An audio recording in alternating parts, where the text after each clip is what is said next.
Chapter 121. Kevin Kyle's words made Karen Daly speechless. She wanted to go to the bathroom, but how could she ask him to help her? She was very embarrassed and shy. Kevin Kyle did not sense her embarrassment. He carried her to the washroom. Karen Daly's face was blushing. She said, "Kevin, no." Kevin Kyle ignored her. He put her on the toilet seat and he was about to help her take off her pants. "Kevin," Karen Daly grabbed his hand and said in a panic, "I'll do it myself. I really don't need your help." Didn't he know that she would feel shy? She's a woman. How could she do such an embarrassing thing in front of him? It was very bad for her image. "Are you sure?" Kevin Kyle asked seriously. He just wants to help her and did not think about anything else. However, looking at the little woman's blushing face, he guessed that she must have thought otherwise. "I can." Karen Daly almost raised her hand to swear. Even if she couldn't, she didn't want to ask him for help.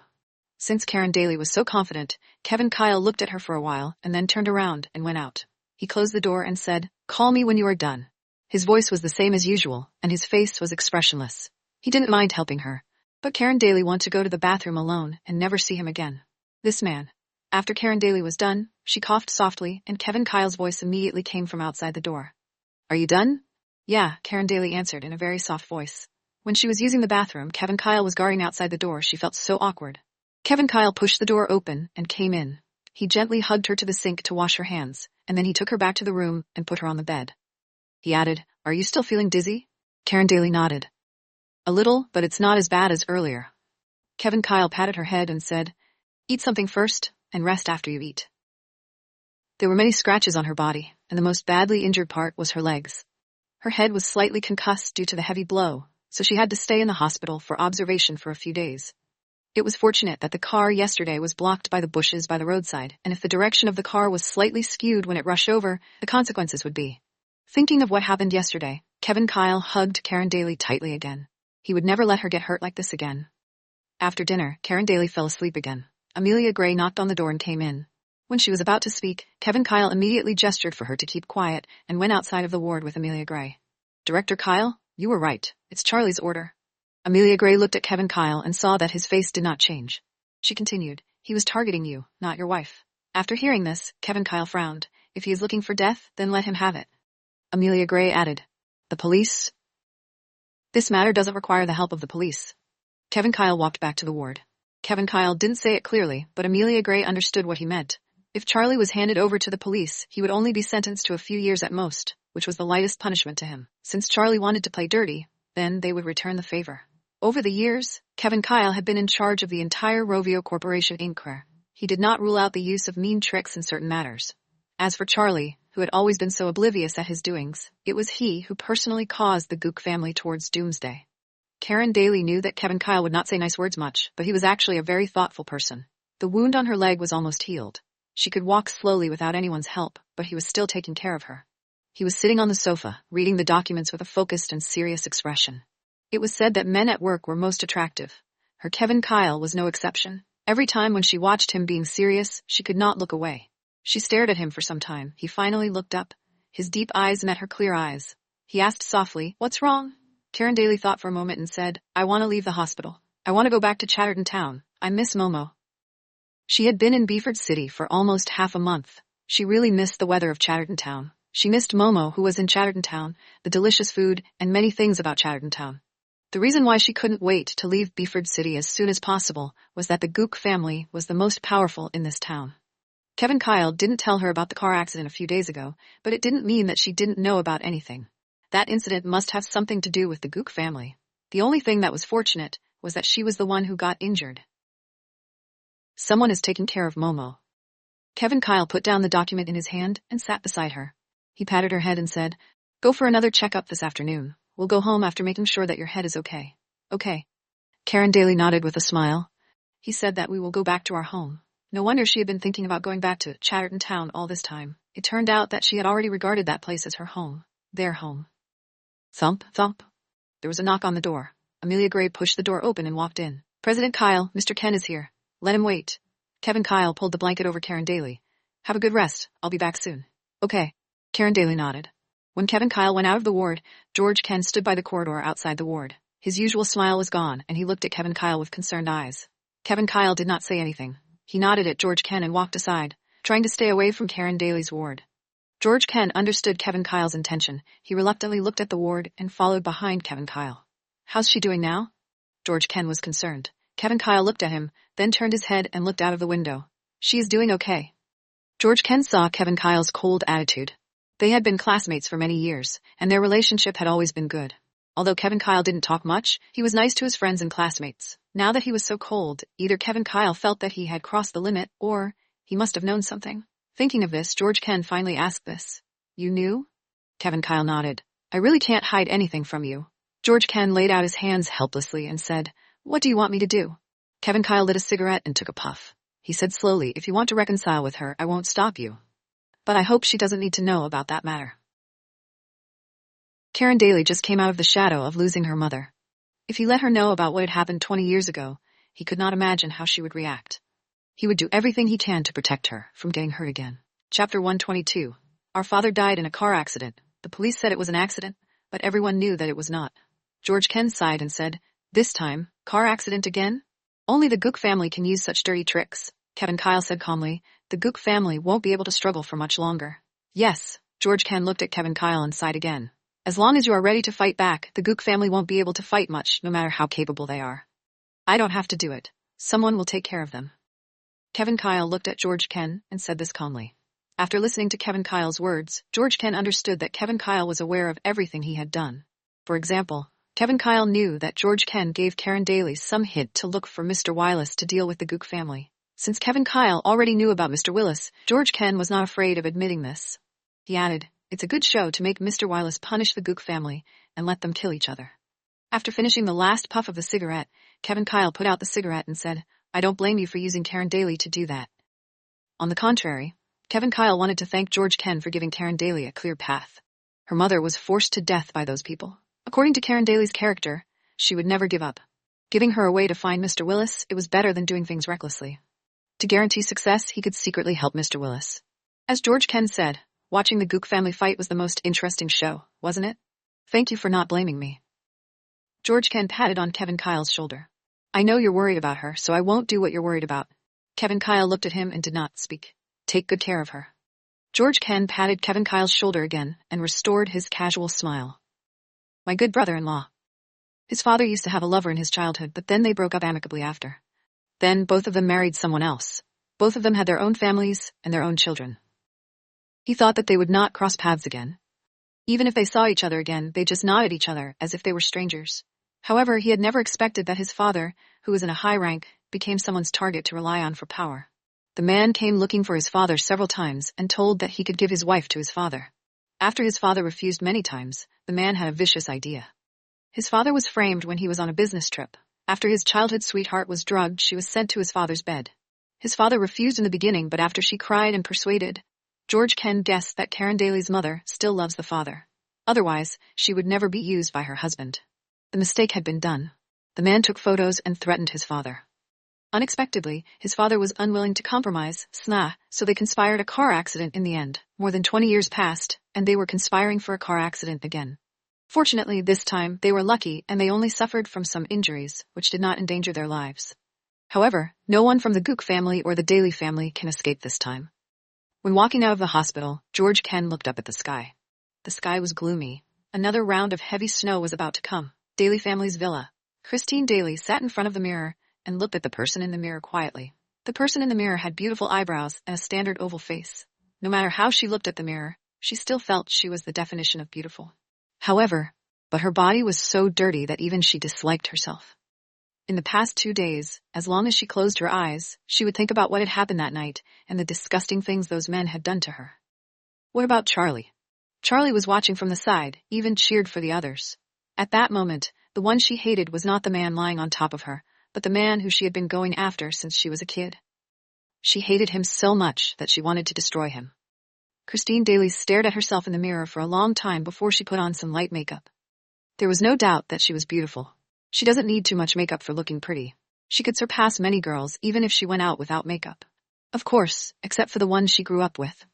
After cleaning up, Christine Daly acted as nothing happened. She went downstairs to eat and then drove out. She was calm, but only she knew that she was no longer the same Christine Daly who followed Charlie foolishly, and no longer the one who always listened to Samuel Daly. The snow on both sides of the road have not melted yet, and it was going to snow again. In order to be safe, she drove very slowly. She still had a lot of things to do. She must stay alive and live longer than those people. On arrival, she was not out of the car but slowly rolled down the window. There was another car beside her car. The other person also slowly rolled down the window and smiled at her. Miss Daly, nice to meet you. Hello, Mr. Willis, Christine Daly said. As per our phone discussion, you must have thought about it. The man still smiled gently. Christine Daly looked at him. After looking at him for a long time, she asked, Are you so sure that I will cooperate with you? Of course. The man smiled. Because I know Miss Daly's character very well. Besides, from what I understand, it was not a small matter. It will affect your whole life. After hearing what he said, Christine Daly's face became pale. She held the steering tighter with her hands. Even her veins appeared on the back of her hand. Seeing Christine Daly's expression changed, the man continued, Miss Daly, what you want would be what I want, so I am your best choice of partner. Christine Daly took a deep breath and loosened her grip on the steering wheel slowly. After some time, she said, If I cooperate with you, what will I gain from it after it is done? The man narrowed his eyes slightly and said with a smile, I'll give you 20% of the share of the Gook Company. 20%? Do you think I am a beggar? Christine Daly said disdainfully. The man stared at her, and his slightly narrowed eyes flashed a cunning light. He smiled and asked, What do you want? Christine Daly took another deep breath and said slowly, You'll marry me after it is done. Marry you? Even if I marry you, I won't love you or do things that husband and wife do. The man said cruelly, If you still want to marry me, then I can give you the identity of Mrs. Willis. Chapter 123. Mr. Willis promised quickly, but at the same time, he had already thought of various possibilities. He was sure that Christine Daly's proposal to marry him was definitely not as simple as just wanting to be his wife. The reason why he agreed immediately was that he wanted to hear and see what her real purpose was. Who cares about being your wife? Christine Daly smiled slyly. She said, I want 20% of the shares, and I want to be the matriarch of the Gook Corp. It was her long-cherished wish to be the matriarch of the Gook Corp. Now that she could not rely on Charlie, she thought of other ways. Christine Daly graduated from a well-known university in China and went to study at Harvard University in the United States. She has both appearance and mind. After leaving Samuel Daly and Charlie, she could do better. She should be better than Karen Daly, with whom they were so obsessed with. It turns out that Miss Daly is still thinking about the young master of the Gook family. Mr. Willis slightly narrowed his eyes and said with an enigmatic smile, Once our plan is carried out, the Gook Corp will change its master. At that time, the Gook Corp will no longer be called the Gook Corp. So what? Christine Daly asked in a cold voice. In her opinion, no matter who would take charge of the Gook Corp was still the Gook Corp that had once been glorious. Mr. Willis smiled and responded, Since Miss Daly doesn't care, I hope we can cooperate happily. Christine Daly was not in the mood to play around with him. She took out a small box from her bag and threw it to Mr. Willis through the window and said, The things in the box are enough to pull down the person you want. Having been by Charlie's side for so many years, she had not only been by his side. She had kept the evidence of the dirty things that the Gook family and the Daly family had done together over the years. These pieces of evidence were kept by her for self-defense. As long as they did not do anything harmful to her, these pieces of evidence would never come out. Therefore, no matter how badly the Gook family was defeated, Charlie and her family deserved it. It had nothing to do with her. Miss Daly, this day is going to change. Go back early before the snow become heavy. After saying that, Mr. Willis waved to her and drove away. Christine Daly watched his car getting farther away from her. With a sarcastic smile on the corner of her mouth, she said silently, 2 to 8, I want you to get none. According to the weather forecast, there would be heavy snow at 11 o'clock tonight and the following 2 days too. In heavy snow, the airport would be temporarily closed, which directly affected the flight situation in and out of Beaufort City. If they returned to Chatterton Town as planned, their flight would be delayed by the heavy snow. Karen Daly was in a hurry to go back to Chatterton Town. So Kevin Kyle asked Amelia Gray to change the flight to 7 o'clock tonight. Somehow, when she thought that she would be back to Chatterton Town soon, her heart was filled with joy. Perhaps it was because she always got bad luck in Beaufort City. She did not want to stay here any longer. She wanted to leave as soon as possible and stay away from the Gook family so that the man could take over the Gook Corp as soon as possible.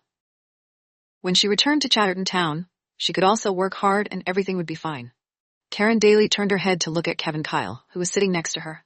He was still busy reading his documents, looking at the documents and making phone calls. After waiting in the VIP lounge for about half an hour, he was still working. He was always so busy, and she could not imagine how busy he was. What are you thinking about? Kevin Kyle's attention finally fell on her.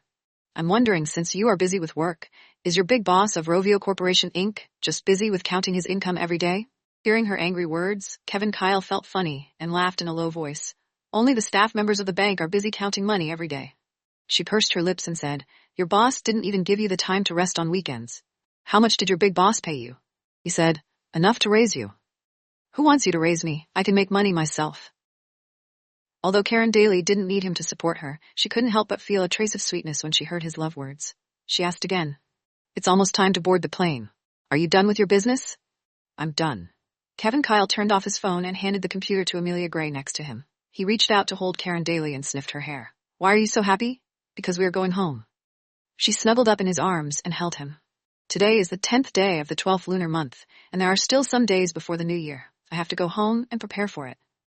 Kevin Kyle pinched her chin, raised her face, and said, Karen, come with me to see my parents during spring. Suddenly hearing that from Kevin Kyle, Karen Daly was a little excited but also a little worried. If his family did not like her, what should she do? Judging from Kevin Kyle's words and deeds, clothing, habits, and so on, his family should not be an ordinary family. And thinking about her own family, thinking of her family, she felt sad again. If Kevin Kyle's parents asked about her parents, how should she answer them? Karen. Kevin Kyle saw her worrying face, kissed her forehead, and said, You are my wife, and my family will like you. Really?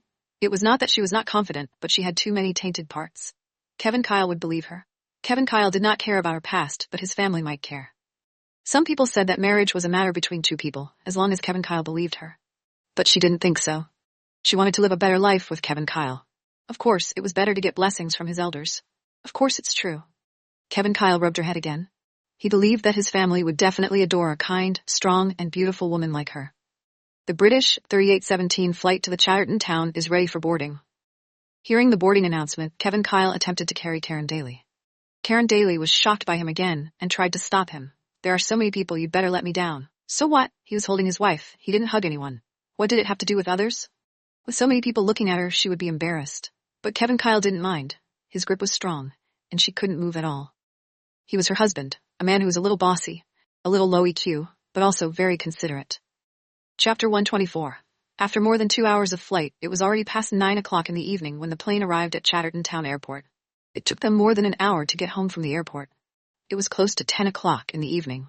Knowing that they were coming back, the helpers who took care of Momo had sent her home in advance.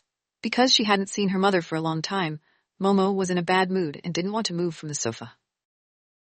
When Momo heard the door open, she still laid on her stomach and did not move. Recently, when it heard the sound of the door opening, she was always disappointed. Today, she was too lazy to move. After Kevin Kyle opened the door, he let Karen Daly enter the house first. Karen Daly first looked around and did not see Momo, who would definitely come to the door to welcome her in the past. Baby Momo? Seeing no trace of Momo, she called out her name. Momo's ears were very sensitive. At the moment she heard Karen Daly's voice, she jumped off the sofa, rushed to the door, and wagged her tail at Karen Daly.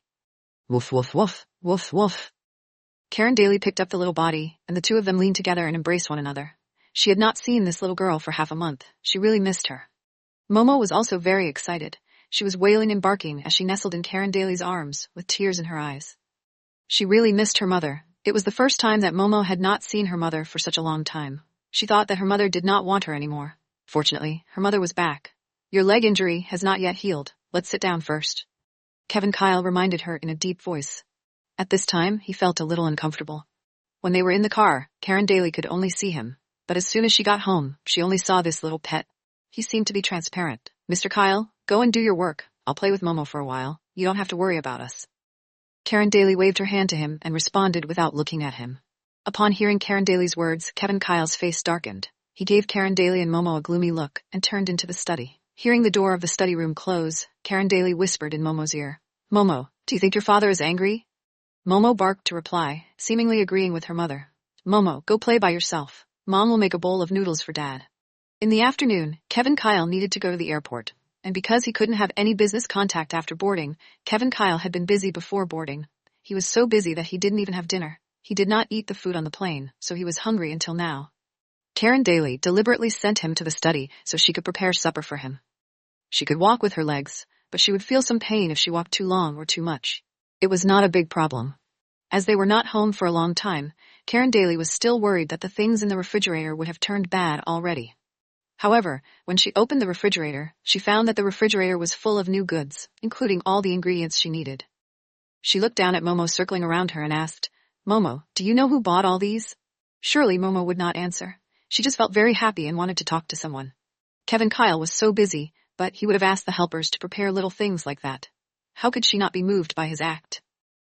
Karen Daly boiled the water. She washed the vegetables and prepared the spices. Soon, a bowl of noodles with the fragrant smell was ready. Smelling the hot food, Momo cried out in excitement. Karen Daly comforted her. Don't worry, I'll get you something to eat after I send it to Daddy. Karen Daly came to the door of the study with noodles in her hands. She knocked on the door and did not hear Kevin Kyle's reply. She pushed the door open and came in. Mr. Kyle, I have prepared. You? She thought that it was so late. And he should have finished his work. Who knew that he was still on the phone and his face looked very bad? Send me the address, I'll be there right away. Karen Daly stood there with noodles in her hand. She didn't know what to do. She did not know whether to go inside or leave. She just looked at him eagerly. Kevin Kyle hung up the phone and looked at her. I have something to do outside. You can rest first. Kevin Kyle, do you want to eat the noodles and then go to work? She said cautiously. There's no time. He picked up his coat and put it on. As he walked, he said, You should rest early. Don't wait for me. Oh.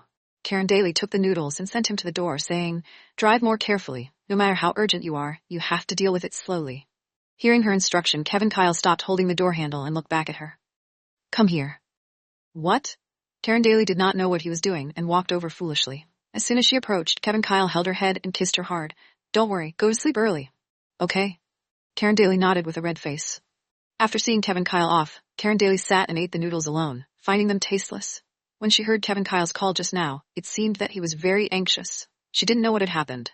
She still remembered that the last time a similar situation happened to Kevin Kyle, he went to see his younger sister, Polaris. Karen Daly was not sure if today's matter was related to her too. Karen Daly guessed it right.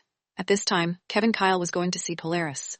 Just now, Jackie Ball called and told him that Polaris was drunk at the celebration party and beat a person. The driver, Mr. Watson, glanced at Kevin Kyle from the rearview mirror, looked at his gloomy face, and said boldly to comfort him, Young master, don't worry. With Jackie Ball and the others around, Polaris will be fine.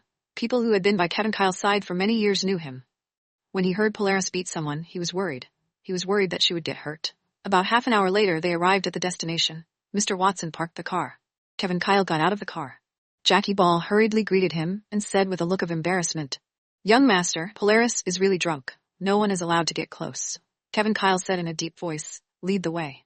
Jackie Ball hurriedly brought Kevin Kyle to the park. After a short while, he saw Mia Kyle lying on the stone chair in the park embarrassingly and singing, I can't stop loving you. I can live forever every month and every year. Why is it so difficult to love each other?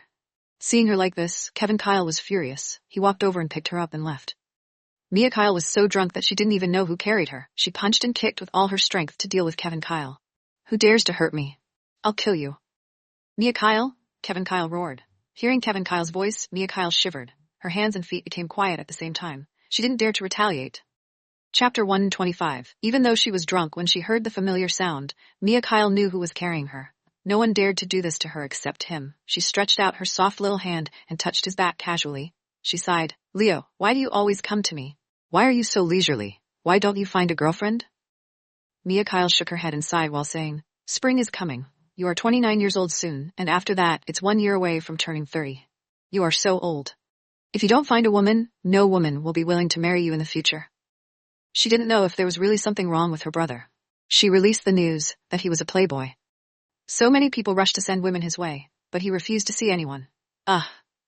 She had put in a lot of effort to find him a woman so that he could continue the Kyle family's bloodline, but he didn't appreciate her kindness at all. Leo, what kind of woman do you like? Tell me, I promise to find you a woman that will satisfy you. Among the women I know, there are both sexy and pure types. There are all kinds of women. However, to be honest, they are worse than me. Don't be too picky. After all, not every woman in this world looks like me. Mia Kyle said casually. Seeing that Kevin Kyle did not say anything, she patted him on the back and said, Leo, Grandpa is almost 80 years old. He must be anxious to have his great-grandson. Even if you don't want to get married, you should think of him. After saying that, Mia Kyle waited for a long time, but Kevin Kyle still did not say anything. He carried her and continued to move forward gracefully. She rolled her dark eyes and flashed a sly smile. Leo, if you don't want a girlfriend, do you like men? Shut up. As soon as Mia Kyle said this, she heard Kevin Kyle's gloomy reproach. But she was not afraid of him. He finally responded.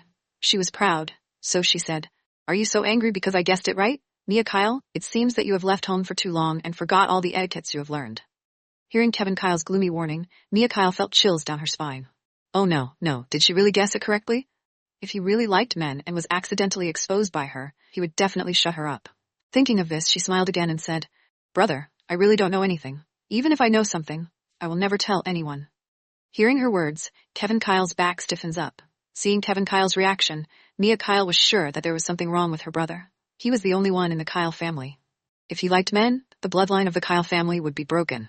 However, his family had a younger sister who was so beautiful and lovely. She had all the perfect traits of a woman. After Kevin Kyle saw her beautiful face many times, it would be difficult for him to fall for any other woman. Mia Kyle was thinking far ahead, but Kevin Kyle was touched by her first sentence. Mia Kyle had misunderstood him because he had not told his family about his marriage with Karen Daly. Seeing that the spring was approaching soon, he decided to take Mia Kyle back to meet Karen Daly tonight and to prepare his family for the news. Leo? Shut up. He could not let Mia Kyle go on. You are raising your voice at me again. Mia Kyle rubbed her eyes with a pitiful look that she was about to cry. You could scold a lady that is so pretty like me. No wonder you can't find a girlfriend. No girl will like you for the rest of your life, so go and fall in love with men. Stop talking nonsense. Kevin Kyle put Mia Kyle into the car and sat down next to her. Seeing Kevin Kyle's sullen face, Mia Kyle curled her lips but did not speak again. What if she made him angry and he sends her back to her hometown? Mr. Watson looked back at them and asked, Young master, are you going to the Royal Bay? Let's go back to Dreamland City, Kevin Kyle said and turned to Jackie Ball, who was outside the car. Notify Aunt Jen to cook a bowl of soup. Although he really wanted to teach this little girl a lesson, he instinctively wanted to treat her well. Taking care of her had become his habit over the years. Soon, the car arrived at Dreamland City. Kevin Kyle came to Aunt Jen's room with Mia Kyle in his arms. Aunt Jen actually lived next door to him and Karen Daly, so it was so convenient for her to cook. There were also 2 other helpers in charge of cleaning the house, so it was actually convenient to go over to the next door and work. After receiving the call, Aunt Jen immediately cooked a bowl of soup. As soon as she finished cooking, Kevin Kyle came with Mia Kyle. She greeted him with a smile. Young master, miss. Kevin Kyle placed Mia Kyle on the sofa and said coldly, Feed her some soup. I just drank 2 cups and I'm not drunk, so I don't want to eat soup. In fact, she didn't mind the soup at all. She just wanted to go against him. Kevin Kyle raised his eyebrows and said, Do you want me to feed you? Mia Kyle looked at him and pursed her lips. Fine, I will drink it. Aunt Jen handed the bowl of soup to Mia Kyle and said with a smile, Miss, the young master cares about you. If it were someone else, he wouldn't care. Mia Kyle certainly knew that Kevin Kyle cared about her, but she just didn't like him to put up a strict front. She glared at Kevin Kyle again, and then took the soup and drank it. Seeing Mia Kyle drink the soup, Kevin Kyle asked the helpers at home to help her draw a bath. Coming out of the bathroom, the servant gave cotton-padded pajamas to Mia Kyle. She was so sleepy that she couldn't open her eyes and lied softly in Kevin Kyle's arms. Leo, I want to sleep in your arms. Okay, go back to sleep. After being tortured by her for so long, Kevin Kyle was still reluctant to stay angry at her. He picked her up and carried her back to his house. At this time, Karen Daly should have fallen asleep. Kevin Kyle opened the door and walked very carefully. He carefully took Mia Kyle to the guest room. He took the quilt and covered her with it. Then he adjusted the temperature of the air conditioner in the room to a comfortable level. This little girl should not get a cold. Seeing that she was asleep, Kevin Kyle sat beside her bed and looked at her tenderly. He sighed helplessly and said, Little girl, don't mistakenly think that I do not have the courage to send you back.